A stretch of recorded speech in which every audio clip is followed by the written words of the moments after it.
Praise the lord. ప్రభువైన యేసుక్రీస్తు నామంలో మీ అందరికీ మా హోసన్నా మినిస్ట్రీస్ తరపున హృదయపూర్వకమైన వందనాలు తెలియపరుస్తున్నాను. ప్రభు మిమ్మల్ని ఆశీర్వదించి దీవించునుగాక. ప్రియులరా, పరిశుద్ధ గ్రంథంలో నుంచి పరిశుద్ధుడైన పౌలు తిమోతికి వ్రాసిన 2వ పత్రిక 2వ అధ్యాయం 15వ వాక్యాన్ని నేను చదువుతున్నాను. జాగ్రత్తగా వినండి. దేవుని ఎదుట యోగ్యునిగాను, సిగ్గుపడనక్కరలేని పనివానిగాను, సత్యవాక్యమును సరిగా ఉపదేశించువానిగాను నిన్ను నీవే దేవునికి కనపరుచుకొనుటకు జాగ్రత్త పడుము. చూడండి, ఈ వాక్య భాగంలో ఒక తండ్రి గత కుమారునికి కొన్ని చక్కటి హెచ్చరికలు ఇచ్చినట్లు, జాగ్రత్తలు తెలియపరిచినట్లు తిమోతికి పరిశుద్ధుడైన పౌలు ఈ హెచ్చరికని జారీ చేస్తున్నాడు. జాగ్రత్త, జాగ్రత్త. యోగ్యునిగా దేవుని ఎదుట నిలబడాలి. అయోగ్యులమై, అపాత్రులమై ఆయన అనుగ్రహించే రాజ్యమును పొందుటకు కానీ, ఆయన ఇచ్చే ప్రతిఫలము పొందుటకు కానీ అయోగ్యతతో మనం నిలవకూడదు. అయోగ్యులుగా మనం ఆయన యుద్ధకు వెళ్ళకూడదు. ఇప్పుడు దేవుడు మనకు అనుగ్రహించిన ఈ శ్రేష్టమైన సమయాన్ని సద్వినియోగం చేసుకుని, ఒకవేళ ఆయన ఎదుట నిలుచుటకు యోగ్యత లేని ఏదైనా ఆటంకం మనలో ఉన్నప్పుడు దానిని పరిశీలించి పరీక్షించి వాటిని మన యుద్ధ నుంచి తీసివేసుకొనవలసిన అవసరం ఎంతైనా కూడా మన భుజస్కంధాల మీద ఉందండి. మనల్ని మనం పరిశీలించుకోవాలి, మనల్ని మనం పరీక్షించుకోవాలి, మనలను మనమే విమర్శించుకోవాలి. ఎవరో మనల్ని వేలెత్తి చూపించడం కాదు, ఎవరో మనకు బోధించడం కాదు. మనకు మంచి ఒక మనసాక్షిని దేవుడిచ్చాడు. ఆ మనసాక్షికి మనం సమాధానం చెప్పగలగాలి. నేను ఈ విషయంలో ఒక చిన్న మాట నేను మీకు జ్ఞాపకం చేయాలి. అదేంటంటే, కుటుంబంలో భార్య భర్తలుగా ఉన్నవాళ్ళు భార్యను భర్త అన్ని విషయాలలో మెప్పించవచ్చు, భర్తని భార్య అన్ని విషయాలలో మెప్పించవచ్చు. లేక తల్లిదండ్రులైన వారిని పిల్లలు అన్ని విషయాలలో మెప్పించవచ్చు. పిల్లల్ని కూడా తల్లిదండ్రులైన వాళ్ళు అన్ని విషయాలలో మెప్పించవచ్చు. అయితే భార్యను, భర్తను, పిల్లల్ని, తల్లిదండ్రులని ఒప్పించినంత సులువు కాదు మనసాక్షిని ఒప్పించడం. మనసాక్షి అనేది మనల్ని గుచ్చుతుంటుంది. మనసాక్షి అనేది మనల్ని వేధిస్తుంటుంది. గనుక మొదట మనం మన మనసాక్షిని నిమ్మలపరుచుకోవాలి. మనసాక్షికి సమాధానం చెప్పగలగాలి. అందుకే దేవుని ఎదుట ఈ యోగ్యతని మనం అలవర్చుకోవాలి. మీరు పరిశుద్ధ గ్రంథంలో ఒక చరిత్ర బాగా తెలుసు. తండ్రి ఆస్తిని పంచుకొని కుమారుడు వెళ్ళిపోయాడు. దూరదేశం వెళ్ళిపోయాడు. అతనికి తన మీద అంత కాన్ఫిడెన్స్ ఉంది. అంత దూరం ఎందుకు వెళ్ళిపోయాడంటే అతనికి అంత నమ్మకం ఉంది. నేను ఎలాగైనా రాణిస్తాను, నేను ఎలాగైనా సాధిస్తాను, నేను ఎలాగైనా సంపాదిస్తాను అనే కాన్ఫిడెన్స్ అతనికి ఉంది. వెళ్ళిపోయాడు. కానీ బాధాకరమైన విషయం చరిత్రలో మనం చదువుతాము. ఆస్తి అంతా పోగొట్టుకున్నాడు, ఒంటరి అయిపోయాడు. కనీసం తినడానికి తిండి కూడా లేని పరిస్థితుల్లో ఒంటరిగా మిగిలిపోయాడు. అంతే కదండి. అన్నీ ఉంటే అందరూ ఉంటారు, ఏమీ లేకపోతే ఎవరుంటారు? ఏదో గుప్పిలు విప్పగలగాలి, భుజాల మీద చేతులు వేయగలగాలి, వాళ్ళని అక్కడికి ఇక్కడికి తిప్పగలగాలి, వాళ్ళ కంటికి నిండుగా కనబడాలి. అప్పుడే కదండి మనతో ఉంటారు అందరూ. ఏమీ లేక ఒంటరిగా మిగిలిపోయినప్పుడు ఇంకొకడు జంటగా ఎందుకుంటాడు మనతో? ఇది లోకం తీరు కాదా? మోసపోయాడు, మురిసిపోయాడు, అంతా నాదే అని అనుకున్నాడు. ఏమీ లేకుండా పోయింది. కానీ మనం ఆలోచిస్తే అతనికి పశ్చాత్తాపం కలిగినప్పుడు అతని భావనలో ఒక మంచి మాట. అదేంటంటే, తండ్రి దగ్గరకు వచ్చి, చూడండి లూకా సువార్త 15వ అధ్యాయం 21వ వాక్యాన్ని నేను చదువుతున్నానండి. అప్పుడు ఆ కుమారుడు అతనితో, తండ్రి, నేను పరలోకమునకు విరోధముగాను నీ ఎదుటను పాపము చేసి తిని, ఇక మీదట నీ కుమారుడనని అనిపించుకొనుటకు యోగ్యుడును కాననెను. తన అయోగ్యత ఏంటో తనకు తెలిసిందండి.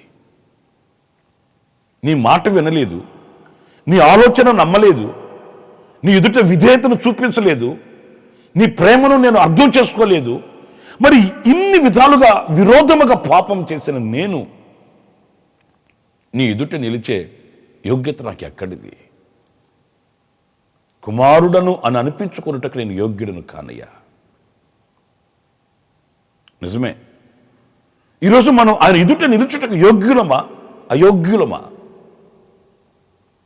ఆయన మాటను ధిక్కరించి, ఆయన ప్రేమను తోలనాడి, ఆయన మీద మనం తిరుగుబాటు చేసి, ఇంతగా ఆయనకు విరోధముగా మనం పారిపోయి ఏమీ తెలియదు అన్నట్లుగా బైబిల్ పట్టుకొని భక్తిగా బజారులో కనబడినంత మాత్రాన, ఆదివారం ఆరాధనలో నిలబడినంత మాత్రాన దైవ దీవెనలు మన మీదకి వస్తాయండి?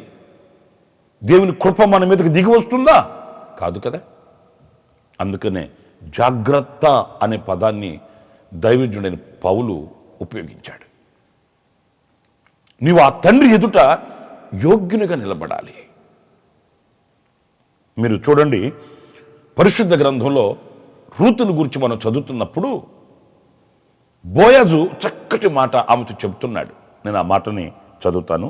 రూతు గ్రంథం 3వ అధ్యాయం 10-11 వాక్యాలని నేను చదువుతున్నానండి. నా కుమారి, యెహోవా చేత నీవు దీవెన నొందిన దానవు. కొద్దివారినే గాని గొప్పవారినే గాని యవనస్తులను నీవు వెంబడింపక ఉండుట వలన నీ మునుపటి సత్ప్రవర్తన కంటే వెనుకటి సత్ప్రవర్తన మరీ ఎక్కువైనది. కాబట్టి నా కుమారి, భయపడుకుము. నీవు చెప్పినదంతయు నీకు చేసేదను. నీవు యోగ్యురాలు అని నా జనులందరూ ఎరుగుదురు. చూడండి, ఎంత మంచి సాక్ష్యమో చూడండి. కొద్దివారినే గాని గొప్పవారినే కాని యవనస్తులనే గాని నీవు వెంబడింపక,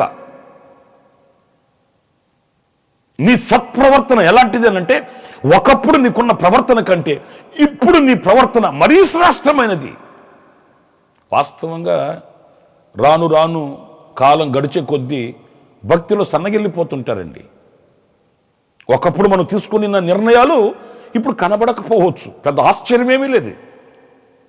కోకొలలుగా మనం చూస్తున్నాము. ప్రారంభం చాలా ఘనంగా ఉంటుంది, రక్షింపబడిన మొదట్లో చాలా ఉజ్జీవంగా ఉంటుంది. ప్రార్థన అంటే నిలువు మోకాళ్ళు వేస్తారు, పరిచర్య చేయాలంటే పరుగు పరుగున వస్తారు, దైవ కార్యక్రమాల యందు సమయం అంతా వెచ్చిస్తారు. ఇలాంటివన్నీ ప్రారంభ దినాలలో. అదే వ్యక్తుల్ని మనం చూస్తూ వస్తే రాను రాను రాను రాను రాను రాను ఆ ఉజ్జీవం కనిపించదు, ఆ సాత్వికం కనిపించదు.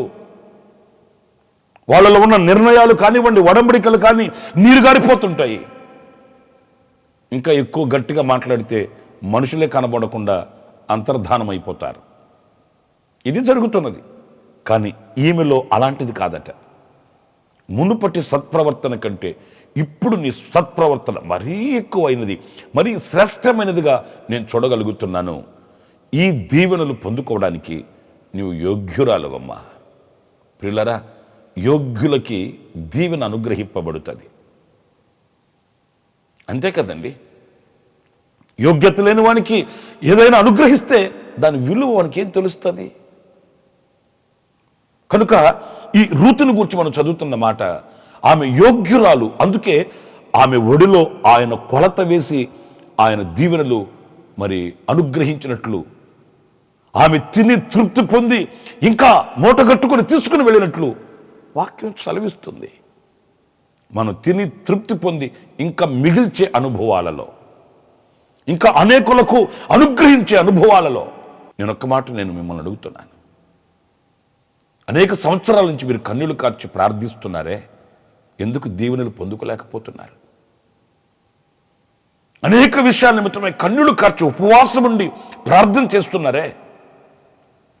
ఎందుకు ఆనాడు రూతు మీద కుమ్మరించబడిన ఆ దీవెన, రూతుకు అనుగ్రహించబడిన ఆ ఆశీర్వాదం మనల్ని ఎందుకు చేరట్లేదు? ఆ యోగ్యతని మనం పరిశీలించక, నేను బాగానే ఉన్నానులే, బైబిల్ కూడా పట్టుకున్నాను, బైబిల్ కూడా కొనేశాను, ఇదిగో ఇలాంటి అల్పమైన వాటితో మురిసిపోతున్నామే, కానీ నా సత్ప్రవర్తన విషయమందు దేవుని ఎదుట నేను యోగ్యత కలిగిన వాడనై ఉండాలి, యోగ్యత గల దాననై ఉండాలన్న వివేకం మనకు కలగట్లేదు సుమా. జాగ్రత్త పడాలి. మీకు మరొక మాటకు నేను మీకు జ్ఞాపకం చేస్తాను. ఒక శతాధిపతి తన పనివానికి ఆరోగ్యం బాగాలేదని కబురంపాడు యేసయ్యని. లేఖనాల్లో మనం చదివినప్పుడు ఆ పుర ప్రజలు యేసయ్యతో చెప్తున్నారండి, బోధకుడా, ఈ శతాధిపతికి మీరు ఒక మేలు చేయండి అయ్యా. అంటే మేలు చేసేదానికి యేసయ్యకి రికమెండేషన్ కావాలనా? రికమెండేషన్ కాదండి, వాళ్ళ హృదయంలో ఉన్న ఆ భావనని యేసయ్యతో చెప్తున్నారు. ఈ శతాధిపతికి మీరు మేలు చేయాలయ్యా, ఎందుకంటే మీ యొద్ద మేలు పొందుటకు అతడు యోగ్యుడు. ఏంటి అతనికి కలిగిన యోగ్యత అంటారా? అతడు మన ప్రజలను ప్రేమించి దేవుని సన్నిధి యొక్క విలువను గమనించి మన ప్రజలందరికీ ఒక సమాజ మందిరాన్ని కట్టించాడయ్యా ఆయన. ఈ ప్రజలు సుభిక్షతో బ్రతకాలంటే, ఈ ప్రజలు దేవునితో సఖ్యత కలిగి బ్రతకాలంటే, ఈ ప్రజలకి ఆశీర్వాదం కలగాలంటే దేవుని సన్నిధి కావాలని ఆ ప్రజలకి ఆ దేవుని సన్నిధిని చేరువ చేసిన వ్యక్తి అయ్యా. దేవుని సన్నిధి యొక్క విలువ తెలుసు అతనికి. అందుకని నీ యొద్ద మేలు పొందటానికి అతడు యోగ్యుడు. చూడండి, ఆ మాట నేను చదువుతాను.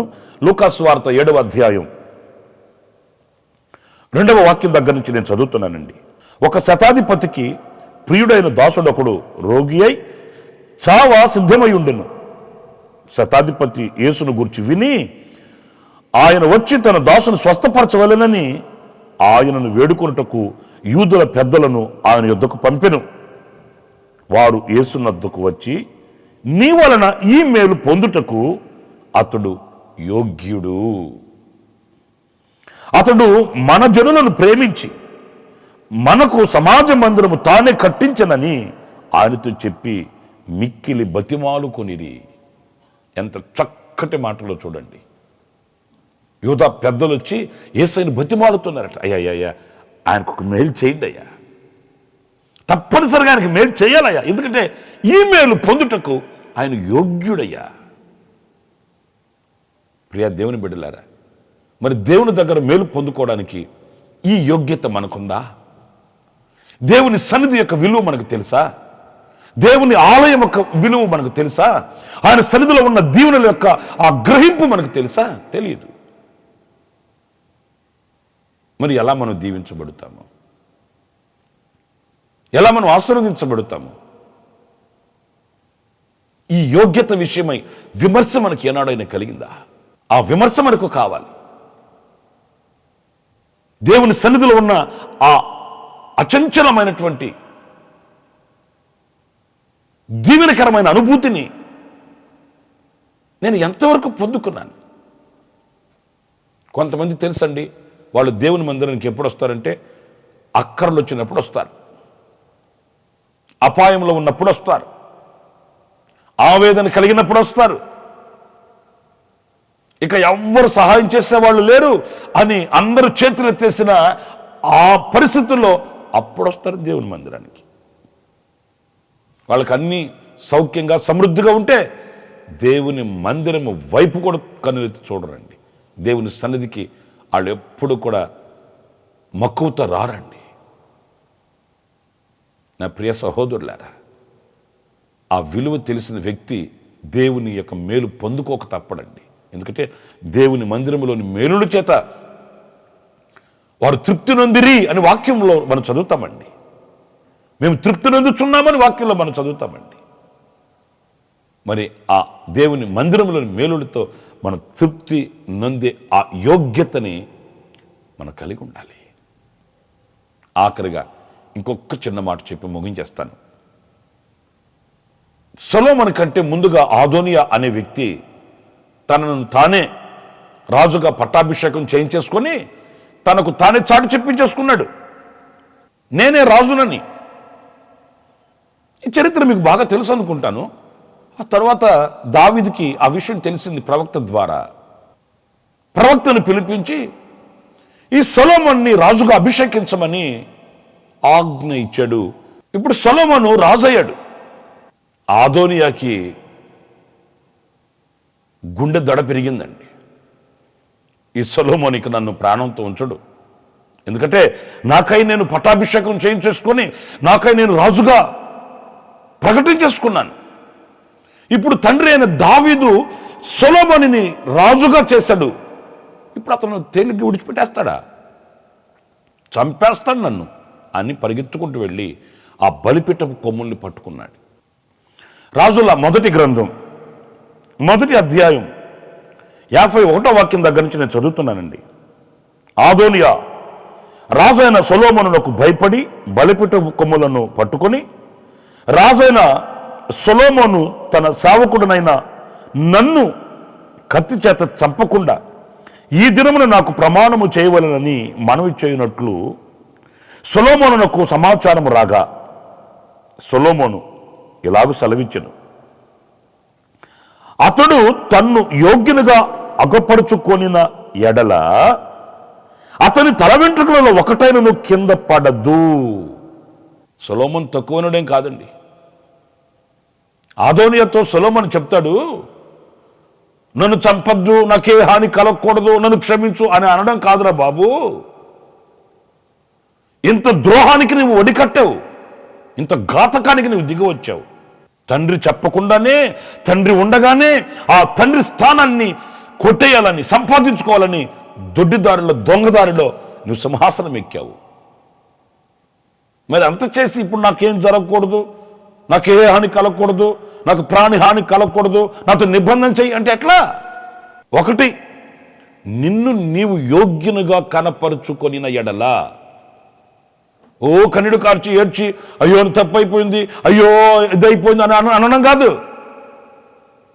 మనకు ఇంగ్లీష్ వాళ్ళు వెళుతూ నేర్పిన ఒక మంచి మాట ఏంటంటే సారీ. అది చెప్పేస్తే ఇంక అన్నీ అయిపోతాయి. చేయాల్సిందంతా చేసేసి ఆఖరులో సారీ అండి అయిపోయింది. సొలొమోను అదే అంటున్నాడు, అలా కాదు. చేయాల్సిందంతా చేసేసి ఆఖరులో ఇప్పుడు క్షమించు సారీ అంటే ఎలాగా? నిన్ను నీవు ఈ పశ్చాత్తాపమునకు తగినట్లుగా యోగ్యునిగా నిన్ను నీవు కనపరుచుకుంటే నీ తల వెంట్రుకలలో ఒక్కటైనను రాలదు. యోగ్యమైన వ్యక్తిగా నువ్వు నిలవాలి, యోగ్యమైన వ్యక్తిగా నువ్వు బ్రతకాలి. నువ్వు క్షమించు అని పశ్చాత్తాపడుతున్నావు కదా, ఈ పశ్చాత్తాపమునకు తగిన ఆ యోగ్యత నీలో కనిపించాలి. ఆనాడు ఏ హాని నీకు రాదు, ఏ కీడుని దరిచేరదు. నీ ప్రాణమునకు నేను ఉత్తరవాదిని. నా ప్రియమైన సహోదరులారా, ఈ యోగ్యత విషయమే పౌలు అంటున్నాడు, జాగ్రత్త తిమోతి, జాగ్రత్త. దేవుని ఎదుట నీవు యోగ్యనగా కనబడాలి. ఆనాడు రూతు కదా యోగ్యమైనటువంటి వ్యక్తిగా ఎలాగైతే నిలిచిందో, అలాంటి యోగ్యతని, మంచి మనసాక్షిని మనం కలిగిన వారమై ఉండాలి. ఆనాడు శతాధిపతి ఏ రీతిగానైతే మంచి మనసాక్షి కలిగిన వాడై యోగ్యత కలిగి ఉన్నాడో, అలాంటి యోగ్యత మనకు కావాలి. సొలొమోను చెప్పినట్లుగా యోగ్యమైన ప్రవర్తన గలవాడమైతే తల వెంట్రుకలలో ఒకటైనను రాలని ఆ మంచి యోగ్యతని మనం ధరించుకోవాలి. అలాంటి కృప మనందరికీ ప్రభు అనుగ్రహించునుగాక. ఆమేన్. తలలు వంచండి, ప్రార్థన చేస్తాం. ఆశ్చర్యకరుడు అయిన తండ్రి, జీవాధిపతి అయిన ప్రభువా మీకు వందనాలు. దేవుని ఎదుట యోగ్యునిగాను అని పరిశుద్ధులైన పౌలు తిమోతికి రాసిన మాటలు మా జీవితాన్ని ఇదిగో మరొక్కసారి వెన్నుతట్టి మమ్మల్ని ఆలోచింపచేసేటట్లు మీరు కృప చూపించారు. అవునయ్యా, మంచి యోగ్యత కలిగిన వారమై, మంచి మనసాక్షి కలిగిన వారమై, ఆనాడు శతాధిపతి వలె, రూతు వలె యోగ్యతను కలిగిన వారమై, ఒకవేళ మాలో ఏదైనా అవిధేయత నిలిచి ఉంటే ఆనాడు తప్పిపోయిన కుమారుడు పశ్చాత్తాపతుడై తండ్రి దగ్గర క్షమభిక్షను వేడినట్లుగా మేము కూడా మీ ఎదుట ద్రోహులమని దోషులొగ్గి క్షమభిక్షను వేడుతున్నాము. ఏదైనా అవిధేయత మాలో పొడచూపితే దయతో మన్నించండి, క్షమించండి. మీ దీవెనలకు మమ్మల్ని పాత్రులుగా చేయండి, యోగ్యులుగా చేయండి. మమ్మల్ని మీకు అప్పగించుకుంటూ యేసు ప్రశస్త నామములో ప్రార్థన చేసి వేడుకొనుచున్నాను తండ్రి. Amen, amen. ప్రభు కృప ఈ దినమంతా నా దేవుడు మీకు సమృద్ధిగా అనుగ్రహించుగాక. Amen, amen. ప్రతి దినము ఈ అనుదిన కృపాను సందేశాల కొరకు, ఇంకా మరిన్ని ఆత్మ సంబంధమైన సందేశాల కొరకు ఈ మా యూట్యూబ్ ఛానల్ ని సబ్స్క్రైబ్ చేసుకోండి. Pastor Ramesh, hosanna ministries.